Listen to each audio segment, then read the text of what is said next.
Have you ever imagined being able to travel from one continent to another in a matter of hours instead of days? Or cross the Atlantic or the Pacific in the time it takes to take a short nap without having to spend a lot of money on a plane ticket? Although all this seems like something from a science fiction movie, it is already in development and is called Hyperloop, a high-speed transportation system devised by Elon Musk that could change the way we move. Would you like to discover how a floating capsule can move through a tube faster than an airplane? What kind of technology allows this to happen? Stay to find out. Wait, but firstly, what exactly is Hyperloop? How does this amazing transportation system work that could change the way we travel? As you may have already guessed, the Hyperloop is a high-speed train created by Elon Musk's company. Its operation is based on three key components: magnetic levitation, vacuum tube, and propulsion. Hyperloop's capsules are designed to levitate on a magnetic track inside the tube. This is achieved using magnets in the capsules and track that generate opposing magnetic fields. The repulsion between these magnetic fields keeps the capsules suspended, practically eliminating friction and allowing smooth and efficient movement. The vacuum tube serves to reduce air resistance to a minimum. Inside the tube, a low-pressure environment is created, similar to outer space. This means that the capsules can move at extremely high speeds with very little aerodynamic drag. And finally, propulsion is the force that propels the capsules through the tube. A combination of technologies, such as electromagnetic motors, are used to accelerate and decelerate the capsules. The energy required for propulsion is obtained from various sources, such as electric batteries or renewable energy systems. But why has Hyperloop generated so much interest?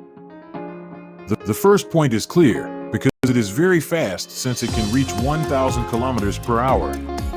This could reduce a trip from Los Angeles to San Francisco to just 30 minutes, compared to more than 6 hours by car. In addition, the creators claim that since it is powered by clean energy and magnetic fields, energy consumption would be lower. Since Hyperloop is a good alternative to cars, many people would use it, and we could see less traffic. Furthermore, it is likely to have little environmental impact compared to other methods of transportation. And finally, it has generated interest because it also serves to investigate technologies such as magnetic levitation or vacuum systems that could be used in many more things that we cannot even imagine now. All this is incredible, but when can we see it? According to one of its developers, we will be able to see it at the end of the decade, 2030 or so, since so far, several teams and companies around the world have carried out tests and competitions of Hyperloop prototypes. SpaceX hosted the Hyperloop pod competition, where student teams designed and test pods on a high-speed test track. Several commercial Hyperloop projects are in development, and although a large-scale system for transporting passengers has not been implemented, these developments mean that there are still many people interested in this and that a lot of progress is being made. We can see advancements in many parts of the world like Hyperloop One in the United States, Virgin Hyperloop in India, Transpod in Canada, HART in Europe, and many more. But will we really be able to see Hyperloop everywhere in 2030? Well, there are many problems for this to become a reality. To begin with, one of the main difficulties is the infrastructure they need. First, they would have to create new tunnels for the Hyperloop to pass through, and then they would have to make vacuum tubes over long distances. All of this is extremely expensive, difficult, and it would take years or decades for them to be available worldwide. In addition, there are also many safety obstacles, since you have to test it many times and you have to be sure that it works well without any danger.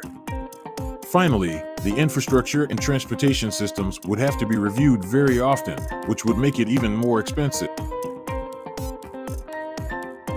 But even if they were to create the Hyperloop, how would they recover the money they spent? Well, it is most likely that at the beginning, the prices were too high to recover any part. Also, there is the possibility that no one wants to get on, since would you get on a floating capsule that almost no one has tried, or would you go on a normal train? Most likely, you chose the train. In short, it will not come out in 2030, and if these problems are not solved, it will never come out. But thanks to the perseverance of Elon Musk, this will continue to develop and could end up revolutionizing everything related to transportation. What do you think? Do you think it will be released in 2030 or that it will take longer? Would you get on? How would it affect your life? Thank you very much for watching the video. If you liked it, like, comment, and subscribe. See you in the next video.